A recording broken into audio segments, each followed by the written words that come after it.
I know Coleen Rooney has spoken for the first time publicly about having a miscarriage in 2008. And she said that her and her husband, Wayne Rooney, found out about the pregnancy just months after their wedding, but later lost the baby. And they only discovered this on a routine hospital visit. And she says the miscarriage totally knocked her husband, Wayne, for six. And I'm wondering, is that something we talk about enough? The impact of miscarriage on the partner. Tony is on the line. Tony, good afternoon to you. Hi, Mark.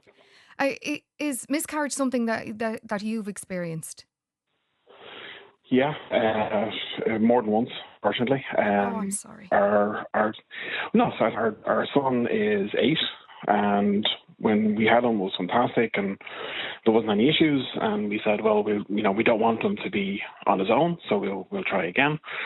And so we had a very early onset miscarriage, which at that point all the support is given to my wife, and rightly so, because I think at that point it wasn't, like, for me, it wasn't as real as it was for her, if that makes sense. Yeah, of course. Because I suppose it's physical and emotional for the woman. Yeah, and I think, I just wanted to be there for her, and we were still looking after our own son, and, so it happened again within a year. And again, it was very early. So again, it was less of a, it was more pregnancy test, pregnant, and then, miscarriage. And it was like, okay, so again, given my partner all the support we could. What happened then was my father died. And at the funeral, my wife told me she was pregnant. Okay. And she had been dealing with that through the, you were going through. She was kind of, I suppose, hiding that because you were going through so much. Yeah, so there was a lot of stress there. So she was keeping that just to, at the right time. And I was thrilled, to be honest, and we went in for the scan, and the scan was fine, and we're like, great. So that was the first time, it was like, you kind of feel there's an element of comfort with the scan. Yeah, of course, it's huge comfort in the scan. So then we went in, I think it was 2 or 3 weeks later, we went in for another scan, and there was no heartbeat. Oh. So that one for me was the toughest one. Yeah, so that was real, because there was I think, in my head, I was like, okay, well, it's kind of, I'm not religious by any stretch of the imagination. I think if I actually set foot in a church, I'd burst into flames. But I think with my father passing, there was an element of returning a little bit, or looking at signs. One generation gone, another one kind of arriving. But yeah, I tell you, I lost it at that point. And again, I was very, trying to stay strong for my partner. But and I suppose because men are, we said before, men are supposed to be tougher, and men are the fixers. They come in and fix things, but sometimes you just don't feel like doing that. No, and you still do. You still do it. I still did it. But what happened then, I found myself, was I would just get in my car and I would go somewhere and I would just cry, and I would just let it out like you wouldn't believe, and I would feel better afterwards. And that's the one thing I'd say to anybody. And this whole thing of men don't cry, that's absolute and utter bull. You need to let it out, and you feel better after you do it. Now, you don't want to do it with somebody 100%. I have a best friend who I've known since I was 7. He didn't know about any of this because I couldn't talk to him about this, because this isn't something that we would talk about. We would talk about anything else under the sun. But I wasn't going to tell him about this, so I couldn't tell him about this. So I talked to my wife, and we kind of consoled each other, because she's very empathetic, and she could see it was impacting me as well. And I think that really helped. She wasn't closed off to everything else, and I think we kind of helped each other a lot. And I would go and I would do that, and then I ended up going for therapy, which I found very, very helpful. You because there sound was actually surprised somebody. by saying that. You found it very, very helpful. You know what it is? It's you see it on the TV shows, the movies, and it's all very Americanized, and you think, oh, what a load of waffle! My God, you feel like you go in and you spend €100 for somebody to say, and how does that make you feel 3 times, and then say, okay, well that's all the time we have. It's not It's that not at quite all, to like be that. honest with you. No, it's not quite No, like that. No, Tony, you can know. you stay with me there? I have actually another Tony on the line. Tony Owens, from the charity Féileacáin, and they're the charity for bereaved parents to anyone affected by the death of a baby around the time of birth. Good afternoon, Tony. Good afternoon, Mairead. You've just listened to the other Tony's story there. I'd imagine what he was describing there is quite common for feelings men have had. Yeah. It's. I think most of the dads that we deal with are going through something similar. I can relate so much to what he said to my own story. Of I thought if I could make my wife better, I'd become better, but it doesn't work out that way. It's a grieving process that everybody has to go through. Mm. And we had a miscarriage and a stillbirth, so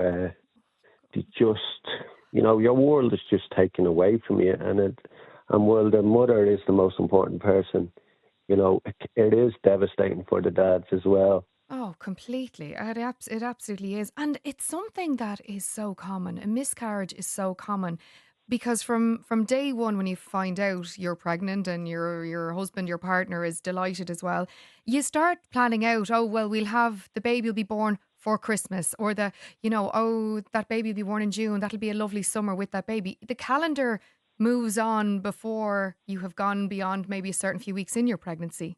You've incorporated Oh, that little baby into your life already. oh yeah.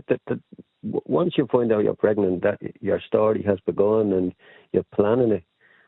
Geez, you'd be looking at it and you're planning them. Okay, we better get this school organised, and we better do this. And I can still, even though it's 10 years down the road that we lost our dad, I can still see him. He'd be in third class. He'd be playing football for this team. He's still very much part of our life story, and of course, we still see it, and it's just right from the start. It's all about that baby and what we can do, and for the mothers, it's, is anyone else on maternity at that time, and we'll do this together, and we have the great time, and or we, as you were saying there, it's going to be a Christmas baby. Wasn't that going to be so special? So it's right from the start. And Your story Tony, begins. people don't know what to say. Again, I would say it's a common occurrence, unfortunately. Well, people don't know what to say, or totally say the wrong thing. Like they say things like, "Oh, it happens," or "Oh, these things happen," or "Sure, you can try again," or "You're both still young." These things are just said by people around you who love you and are trying to say the right thing. But this baby is the baby that they really, really wanted. Yeah, and I can totally understand that, because if I didn't have this life experience, I could have been one of the people that were saying these kind of things to try and make the people feel better. But try refrain from the catchphrases. It doesn't help. Or saying that, when you're lucky you have a baby at home already, or you're still young. Nobody knows anybody's personal circumstances. Mm-hmm. Like, we were trying for a long, long time to get pregnant. Okay. And there'll be so many people like that as well. Like, people don't know outside of that couple what the couple are going through. So no, they really don't. The best thing you can say is, I'm really, really sorry that this has happened. Yeah, I'm sorry. And have the guts to face that 30 seconds of awkwardness, you feeling silence. terrible, Yes. and awkward, rather than crossing the road or avoiding them. Okay. Can you hang on the line there, Tony? Barry is also here. Good afternoon, Barry. Hi, Mairead. How are you? I'm good, but this is it's tough. I'm sad listening to the two Tonys there. But Barry, can you tell me a little bit about your story? Yeah. So this just recently in August, my wife unfortunately had her second miscarriage. suppose the first one was back in October, and like the first Tony there, it was quite early on, no less difficult, but we found out again then we were pregnant that my wife was pregnant in May, and like the other Tony has said, we were planning for a future. We were getting ready to have our baby, making all our plans, organising creches, schools, all that kind of stuff. We went for our 12-week scan at 14 weeks, and there was no problems. There was nothing highlighted or any issues. Unfortunately, a week later, my wife noticed a little bit of a discharge, and we went straight back to the maternity hospital, and they scanned us to find out that my wife's waters had gone. We still don't have the answers or if we'll ever get any answers of why that happened. But my wife spent 3 weeks in hospital, essentially waiting for our little boy to stop, for his heart to stop. And about 3 weeks later, his heart stopped, and she had to deliver our baby, unfortunately stillborn. I suppose, like the other callers, my focus was and still is on my wife. I suppose, like the other callers had said, the men are just kind of, suppose, meant to get on with it, to kind of be there for them. And my focus was on my wife because, as well as the emotional side, she had the physical side of it all as well. You know, being in hospital for 3 weeks while she wasn't actually sick herself. Yeah, she was just sitting there waiting for the bad news to come through. You know, I tried to work through it, but I just couldn't really focus or concentrate. Just what you're describing there, Barry, that is so traumatic for both of you, you and your wife.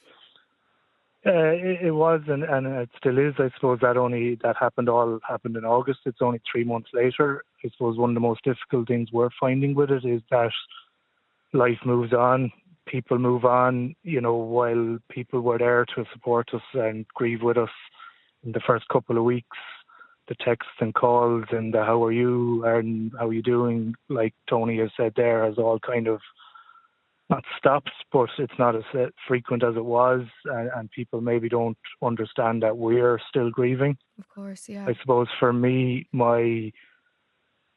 as I said, I was trying to be strong for my wife, but one of the most difficult things I found was coming home to an empty house. And like your first caller there, there was nights I came home where I would just cry silently into a pillow and just try and let it out. And how are you both doing now?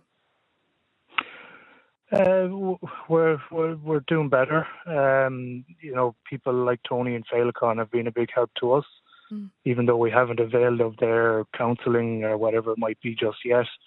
You know, the memory boxes and stuff that they provide for families, even to have some resemblance of normality around a stillborn or miscarriage, that you can still create memories with your baby.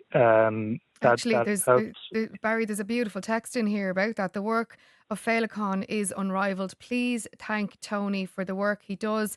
I know all about Féileacáin, and I'm so grateful for what they and the rest of the Féileacáin team did for the little boys, my wife and myself. Yeah, it's, they've got a lot of beautiful texts here. I wish we could read them all, but we wouldn't have the time. Barry, I hope you take care of yourself and your wife too. And thank you so much for sharing your story with us today. Thanks. Thank you. And for anybody affected, you can check out feileacain.ie.